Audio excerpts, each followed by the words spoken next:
الحمد لله وحده والصلاة والسلام على من لا نبي بعده. أعوذ بالله من الشيطان الرجيم. بسم الله الرحمن الرحيم. يا أيها الذين آمنوا هل أدلكم على تجارة تنجيكم من عذاب أليم تؤمنون بالله ورسوله وتجاهدون في سبيل الله بأموالكم وأنفسكم ذلكم خير لكم إن كنتم تعلمون. يغفر لكم ذنوبكم ويدخلكم جنات تجري من تحتها الأنهار ومساكن طيبة في جنات عدن ذلك الفوز العظيم. وأخرى تحبونها نصر من الله وفتح قريب وبشر المؤمنين. يا أيها الذين آمنوا كونوا أنصار الله كما قال عيسى ابن مريم للحواريين من أنصاري إلى الله قال الحواريون نحن أنصار الله فآمنت طائفة من بني إسرائيل وكفرت طائفة فأيدنا الذين آمنوا على عدوهم فأصبحوا ظاهرين. صدق اللہ العلی العظیم. محترم سامعین، بزرگان دین، عزیز نوجوانوں، قرآن پاک کی یہ چند آیتیں میں نے آپ کے سامنے تلاوت کی. یہ وہ آیات ہیں جن میں اللہ تبارک و تعالی امت مسلمہ سے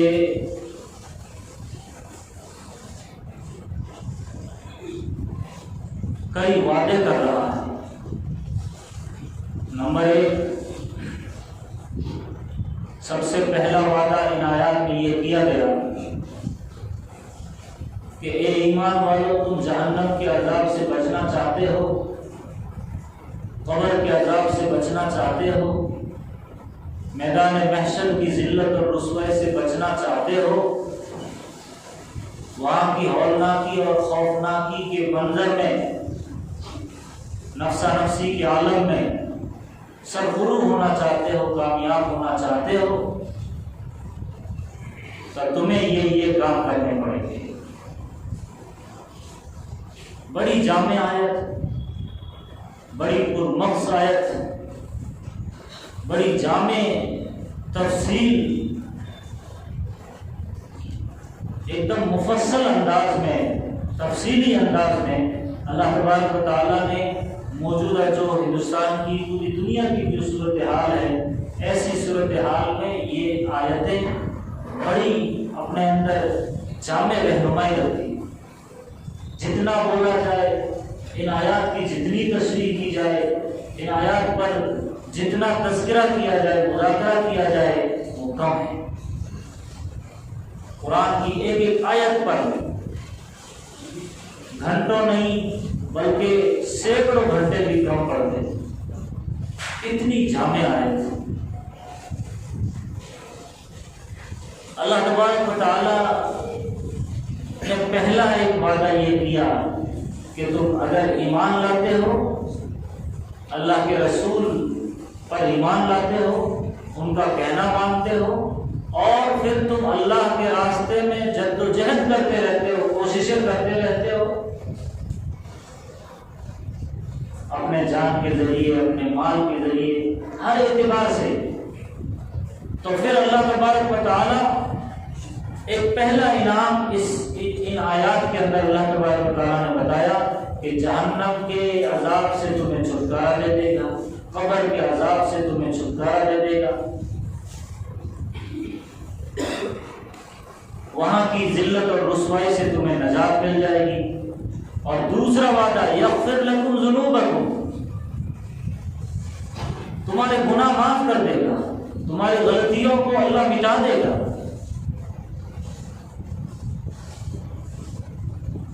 جنت، ایسی جنت جو عالیشان جنت، جس جنت کی تعریف ممکن نہیں، اس دنیا میں اس کا تصور محال، ایسی جنت دے گا.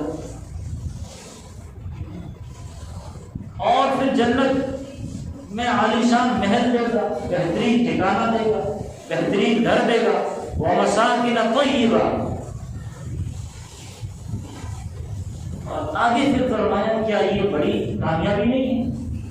ذالک الفوز العظیم، یہ بہت بڑی کامیابی ہے، یہ کوئی معمولی کامیابی نہیں۔ اور پھر آگے ایک اور اللہ نے وعدہ کیا، اخری تحبونہا، ایک اور چیز دے گا جو تمہیں بڑی پسند ہے، نصر من اللہ، اللہ کی طرف سے زمین پر تمہارے اوپر مدد آئے گی، نصرت آئے گی۔ ہر انسان چاہتا ہے کہ دنیا میں اللہ کی مدد کے سائے وہ جیے، چاہے وہ شیطان کا مقابلہ کرنا ہو تب بھی اللہ کی مدد کی محتاج ہے، چاہے ہم انسان کی شکل میں شیطان ہو تب بھی ہم اللہ کی مدد کے محتاج ہیں، چاہے کسی ظالم طاقت اور حکومت جو انسانیت پر ظلم کرے اگر اس سے پنجہ آزمائی ہے، اس وقت بھی اگر تمہیں کامیاب ہونا ہے، ظاہر ہے کہ اللہ کی مدد کے بغیر ممکن نہیں، تو اللہ وہ مدد بھی نازل کرے گا، نصر من اللہ وفتح قریب، مدد کے ساتھ ساتھ فتح بھی، اور وہ بھی بہت جلد۔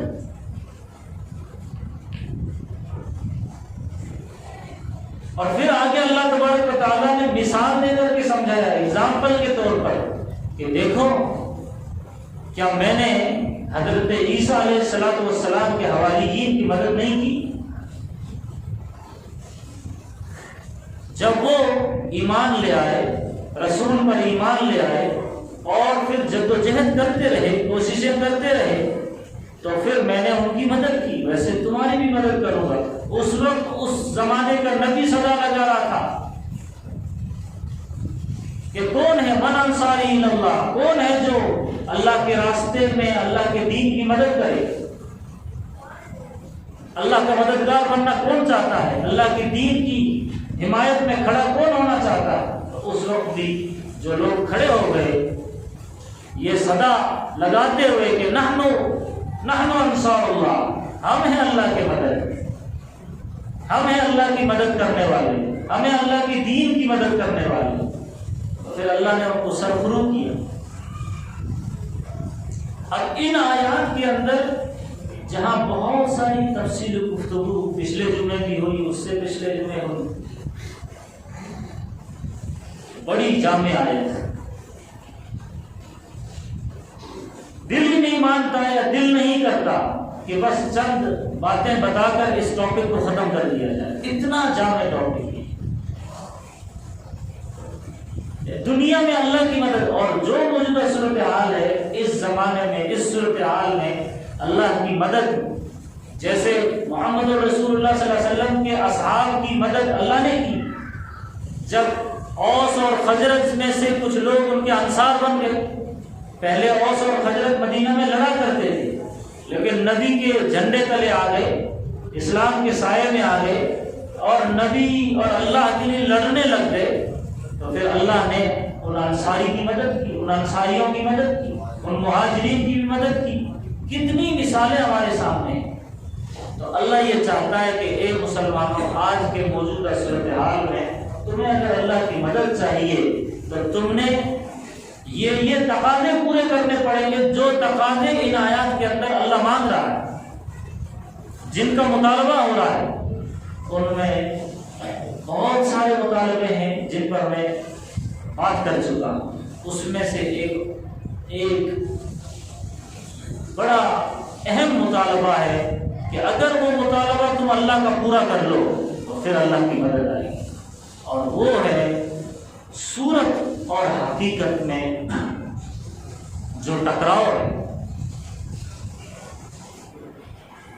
ہماری جو صورت ہے، جو اسلامی صورت، ربانی صورت، دینی شکل و صورت، یہ حقیقت بن جائے، جو ہمارے دل میں جو ہم نے کلمہ پڑھا لا الہ الا اللہ محمد رسول اللہ صلی اللہ علیہ وسلم، اب یہ کلمہ چاہتا ہے کہ جو ہم نے زبان سے بولا ہے وہ دل میں ہی اتنا ہی مضبوط بیٹھے، اور پھر عملی طور پر بھی اس کے تقاضے جو ہے وہ سب بھی اتنے ہی یا اسی ایمان کے ساتھ پورے ہو،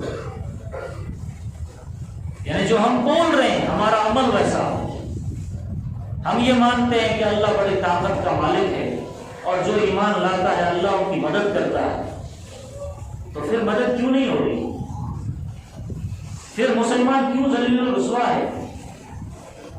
ہاتھ میں قرآن ہے، نبی کا کلمہ ہے، نبی سے محبت کے دعوے ہیں، اللہ کا کلمہ ہے، نمازیں ہیں، روزہ ہے، زکوٰۃ ہے، حج ہے، پہلے کے مقابلے مسجدیں زیادہ بھری ہوئی ہے، انجمنیں ہیں، جماعتیں ہیں، تنظیمیں ہیں، ادارے ہیں، بڑے بڑے مدرسے ہیں، بڑے بڑے یونیورسٹیز ہیں، جو اسلامی کلچر میں پلتی ہے بڑھتی ہے، وہاں پر بچے پروان چڑھتے ہیں، لیکن پھر بھی اللہ کی مدد سے معلوم کیوں؟ اس کا حل یہاں پر بتایا کہ ہمارے قول اور عمل میں تضاد نہیں ہونا چاہیے۔ جس دن جو دل میں حقیقت ہے وہ عملی انداز میں وہی حقیقت دکھنے لگ جائے گی، تب اللہ کی مدد آئے گی۔ ایک مثال دیتا ہوں، بچوں کو ہم اسکول میں کھلونے دیتے ہیں، کبھی اینیملز کے کھلونے، کبھی فروٹس کے کھلونے، کبھی ویجیٹیبلز کے کھلونے۔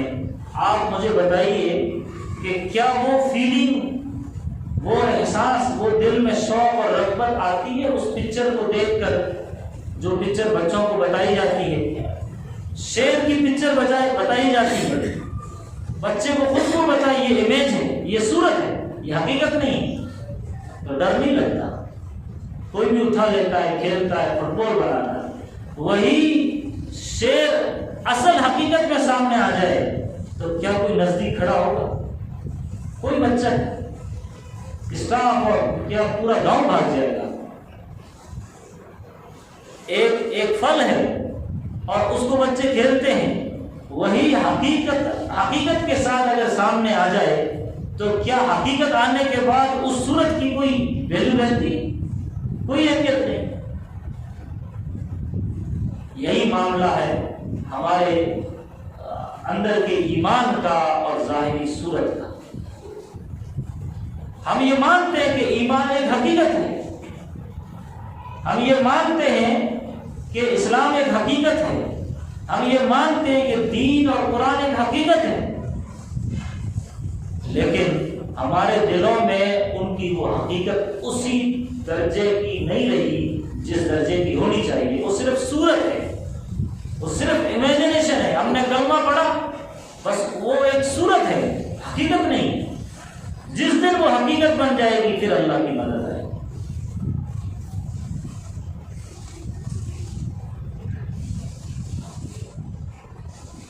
تو اللہ تبارک و تعالیٰ کی مدد کے وعدے صورت پر نہیں ہے، حقیقت پر ہے۔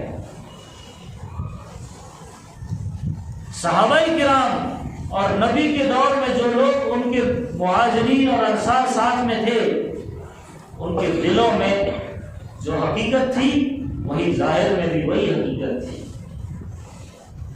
اور پھر جب اب آپ دیکھیے دنیا حقیقت پر چلتی ہے، صورت پر نہیں چلتی، امیجنیشن پر نہیں چلتی۔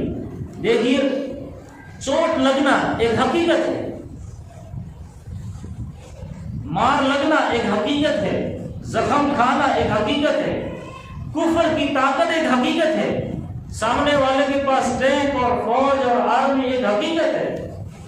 اب آپ بتائیے اس حقیقت کا مقابلہ جو باطل ہے، جو گمراہ ہے، جو صحیح نہیں ہے، اس حقیقت کا مقابلہ کرنے کے لیے آپ کے پاس بھی ایمانی حقیقت ہونا چاہیے، تب آپ مقابلہ کر پاؤ گے، تب اللہ کی مدد آئے گی۔ اگر آپ کے پاس صرف صورت ہے، صرف ظاہری صورت ہے نماز کی، صورت ہے کلمے کی، صورت ہے روزے کی، صورت ہے حج کی، صورت میں شکل تصویر، صرف وہ رسمن ادا کر لیے جاتے ہیں، تو اگر وہ صورت کے ساتھ آپ کے پاس بھلے آپ تہجد گزار ہیں لیکن وہ تہجد حقیقت نہیں ہے، اس میں دکھلاوا ہے، اس میں ریاکاری ہے، اس میں وہ حقیقت نہیں ہے جو حقیقت ہونی چاہیے، تو ظاہر ہے پھر اس تہجد پر اللہ کی مدد نہیں آئے گی، اس تسبیح پر اللہ کی مدد نہیں آئے گی، اس نماز پر اللہ کی مدد نہیں آئے گی۔ اللہ کی مدد آتی ہے حقیقت پر، حقیقت کا حقیقت سے ٹکراؤ ہوتا ہے، جب یہ حقیقت بن جاتی ہے تو پھر سامنے والے حقیقت کو مغلوب کر دے گی اور یہ حقیقت غالب آ جائے گی۔ کتنی مثالیں ہیں۔ حضرت خبیب رضی اللہ تعالیٰ عنہ کا واقعہ سنا آپ نے۔ ان کے پاس ایمان کی حقیقت تھی، اب زخم کھا رہے، چوٹ لگ رہی ہے، مکے کے چوک پر نیزوں کی بارش ہو رہی ہے، ان کے جسم کو کنگھیوں سے، لوہے کی کنگھیوں سے چھیلا جا رہا ہے اور انہیں پتہ ہے اب سولی پر لٹکایا جاؤں گا، لیکن دل میں جو حقیقت تھی وہ حقیقت اس زخم والی حقیقت کا مقابلہ کر رہی۔ ایمانی حقیقت وہ تلواروں کے سائے میں جو تکلیفیں ہو رہی، اس تکلیف والی حقیقت کا اندر کی یہ حقیقت مقابلہ کر پا رہی۔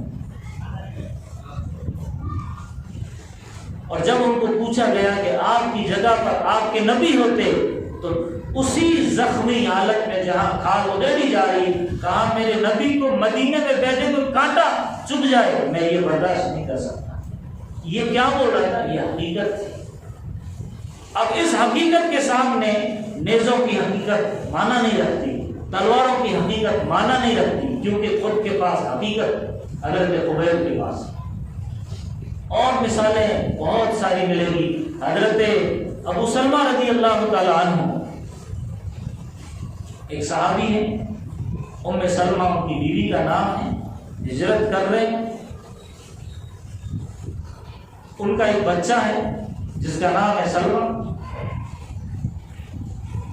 اب سسرال والے جو لوگ تھے، یعنی جو لڑکے کی طرف والے تھے، ابو سلمہ کے خاندان والے، وہ کہتے ہیں بچے کو ہم لے جائیں گے، اور لڑکی والے کہتے ہیں، لڑکی کے خاندان والے وہ کہتے ہیں اس بچے کو ہم لے جائیں گے۔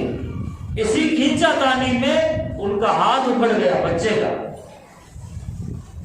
ابو سلمہ ہجرت کر کے مدینہ جا رہے ہیں، ام سلمہ بچے کے ساتھ یہاں اپنے میکے میں رہ گئی۔ یہ سب کچھ ہو رہا ہے، ایک باپ اپنی آنکھوں کے سامنے اپنے بچے کا ہاتھ اکھڑنا برداشت کر رہا ہے۔ کیوں؟ یہ والی جو تکلیف ہے بچے کی محبت کا، اس کا مقابلہ کرنے کے لیے ایمانی حقیقت مقابلہ کر رہی، اندر سے جو یقین والی جو طاقت ہے وہ مقابلہ کر رہی، جنت کا جو اس پر وعدہ ہے وہ مقابلہ کر رہی۔ تو دل نرم نہیں ہوا، یہ قربانی دینی پڑ رہی تو دینا برداشت کیا۔ بیوی جدا ہو رہی ہے، یہ تکلیف ہے، تو اس تکلیف کی یہ جو حقیقت ہے، اس حقیقت کا، تکلیف والی حقیقت کا مقابلہ کرنے کے لیے ان کے پاس ایمانی حقیقت ہے، وہ مقابلہ کر رہی۔ جدا ہو گئی، یہ اکیلے چلے گئے، یہ ایک سال تک ام سلمہ برداشت کر رہی ہے، اور روز ایک چوراستے پر جا کر مدینے سے جو قافلے آتے ہیں اپنے شوہر کا انتظار کرتے ہیں۔ یہ سب برداشت کیا، کیوں؟ صورت نہیں تھی، حقیقت تھی۔ صرف کلمے کی، نماز کی، روزوں کی، زکوٰۃ کی، حج کی امیجنیشن نہیں تھا ان کے پاس، حقیقت کے ساتھ زندگیوں میں تھا، حقیقت کے ساتھ دل و دماغ میں پیوست ہو چکا، حقیقت کے ساتھ جنت اور جہنم کے وعدوں کا یقین دل میں تھا۔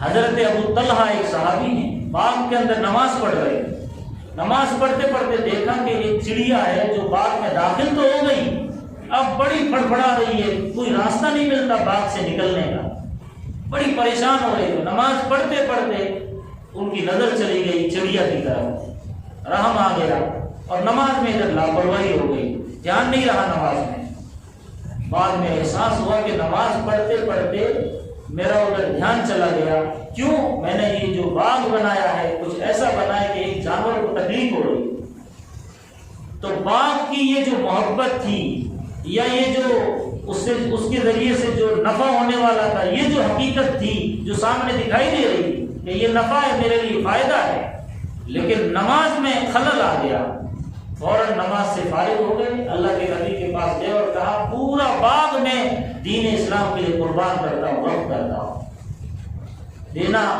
کوئی ہچکچائے نہیں، کیوں؟ اس لیے کہ حقیقت کے ساتھ اس پر کیا ملنے والا ہے اس کا یقین تھا۔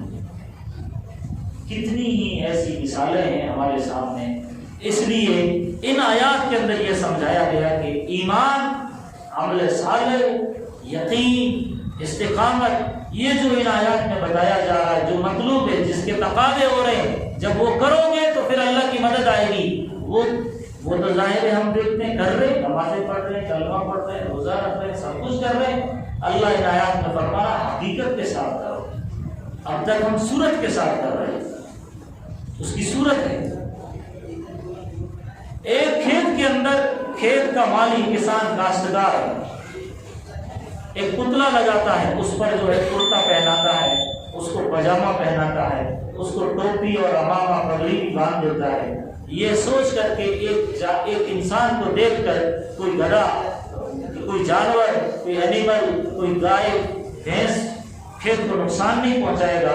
وہ یہ سوچے گا جانور کو دھوکا ہو جائے گا کہ کوئی انسان کھڑا ہے کھیت میں رکھوالی کرنے کے لیے، تو وہ دور بھاگ جائے گا، کوئی جانور نہیں آئے گا. انسان کو دیکھ کر ہرن آتے رہتے ہیں، اسی طریقے سے خرگوش آتے رہتے ہیں، چڑیاں آتی رہتی ہے، تو انسان کو دیکھ کر بھاگ جائیں گے، دانے چنیں گے نہیں، خراب نہیں کریں گے.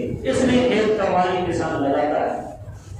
وہی حال ہمارے ساتھ ہو رہا ہے کہ ہم نے آج تک کلمہ، نماز، ایمان، قرآن اور یہ اور وہ سب کچھ آج تک ویسے ہی دوسروں کو دکھایا دشمنوں کو. دشمن سمجھتا رہا کہ ارے مسلمان قوم نے ہندوستان پر 1200 سال راج کیا اور ان کا دبدبہ کئی سالوں سے چلا آ رہا ہے. ان کا مقابلہ کرنا، ان کو زیر و زبر کرنا ہمارے لیے کوئی ہنسی کھیل نہیں ہے.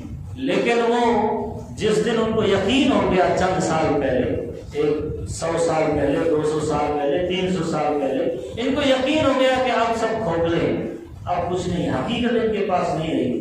تو وہ جو کھیت میں جو دھوکہ ہو رہا تھا، دور سے نزدیک آئے تو سمجھے ارے یہ ایک تو سب بکھرے ہوئے ہیں، سب تتر بتر ہے، کوئی ہمدردی نہیں، کوئی محبت نہیں. ایک وہابی ہے تو کوئی سنی ہے، کوئی تبلیغی ہے تو کوئی فلاں ہے، کوئی شیعہ ہے تو کوئی یہ ہے، کوئی مقلد ہے تو کوئی غیر مقلد ہے، کوئی اہل حدیث ہے تو کوئی اہل قرآن ہے. نئے نئے فرقے ہیں، ان کے اندر تو 70 سے 72 سے فرقے ہیں. ان کو اس حقیقت کا علم ہو گیا کہ اب ان کے پاس کوئی حقیقت باقی نہیں ہے، اب صرف صورت ہے. تو ظاہر ہے جب ہمارے پاس صورت رہ گئی تو اب جو کفر سامنے حقیقت ہے، باطل جو سامنے حقیقت ہے، اس کا مقابلہ یہ صورت نہیں کر پا رہی.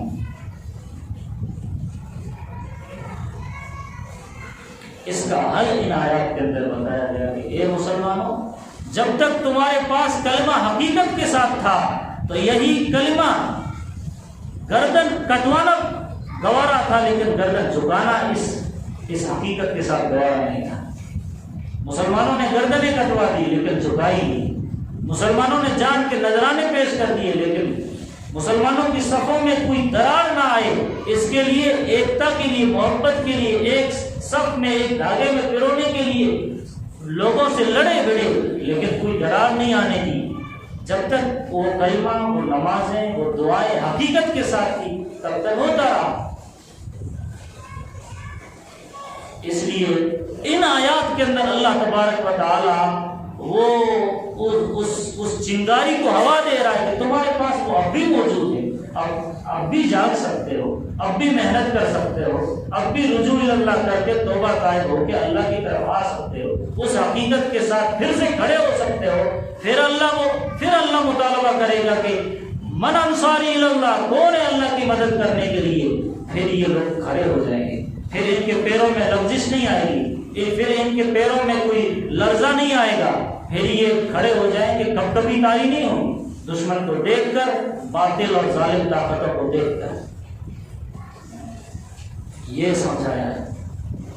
اشارہ کیا صحابہ کرام کی زندگی کی طرف، اشارہ کیا حضرت عیسیٰ کے حواریین کی طرف، اشارہ کیا حضرت موسیٰ کے ماننے والوں کی طرف کہ جب حقیقت تھی تو کیا ہوا. صحابہ کرام کے بارے میں کہ 2 نیم ان کی ٹھوکر سے صحرا و دریا، کہ وہ اگر وہ جنگل میں چلے گئے تو جنگل کے شیر چیتے بھیڑیے نکل کے چلے گئے، راہ دے دی ان کو. اگر وہ سمندر میں گھوڑوں کے قدم رکھ دیے تو سمندر میں گھوڑے دوڑ رہے ہیں. لوگ سامنے والے پریشان ہو گئے کہ یہ کون ہے، یہ تو انسان نہیں، کوئی تو دیو ہے.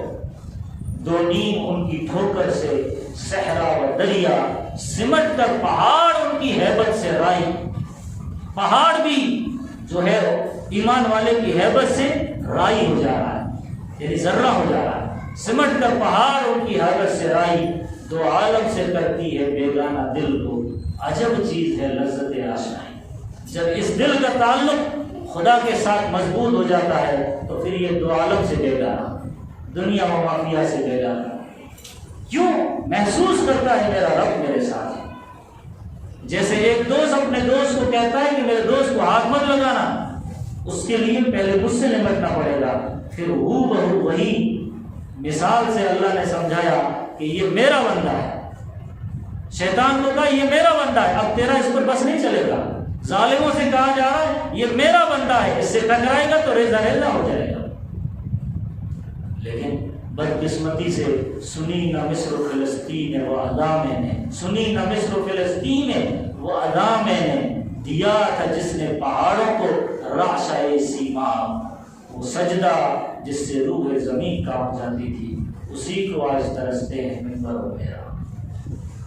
اس سجدوں کی ضرورت ہے، اس توبہ کی ضرورت ہے، اس محبت کی ضرورت ہے، ان اخلاقیات کی ضرورت ہے، اس ہمدردی اور خیر خواہانہ جذبے کی ضرورت ہے، اس ایمان اور یقین کی ضرورت ہے، تب اللہ کی مدد آئے گی۔ تب پھر اللہ فرماتا ہے فَأَيَّدْنَا الَّذِينَ آمَنُوا عَلَىٰ عَدُوِّهِمْ فَأَصْبَحُوا ظَاهِرِينَ۔ پھر جو ایمان لائے اور اس حقیقت کے ساتھ ایمان لائے تو پھر ہم نے ان کے دشمنوں پر ان کو غلبہ دیا اور ان کو جیت دے دی۔ فَأَيَّدْنَا الَّذِينَ آمَنُوا عَلَىٰ عَدُوِّهِمْ فَأَصْبَحُوا ظَاهِرِينَ۔ پھر انہیں غلبہ مل گیا۔ اللہ سے دعا فرمائیں اللہ مجھے اور آپ کو ایمان اور یقین کی حقیقت پر محنت کرنے کی توفیق عطا فرمائے۔